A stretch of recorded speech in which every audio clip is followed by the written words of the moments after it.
सातपूर सेतू कार्यालयात विविध दाखल्यांसाठी सतत माराव्या लागतात चक्रा।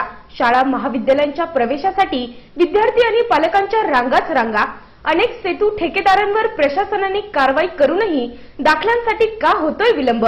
सर्व्हर डाऊन तर नित्याचेच, यंत्रणा सुधारणार केव्हा? प्रशासनाला कधी येणार जाग? कधी थांबणार विद्यार्थी पालकांचा जाच? सर्वसामान्य विद्यार्थी पालकांना होतोय नाहक त्रास, प्रशासन ऐकणार का? कलेक्टरच्या आदेशानुसार कलेक्टरने सांगितलं 3 दिवसात तुम्हाला दाखले मिळेल, पण आजपर्यंत दाखले मिळत नाही।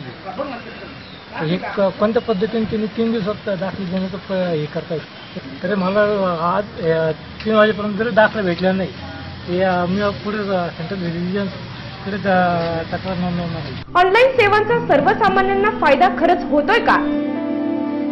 प्रशासनच एजंटगिरीला खतपाणी घालतंय का?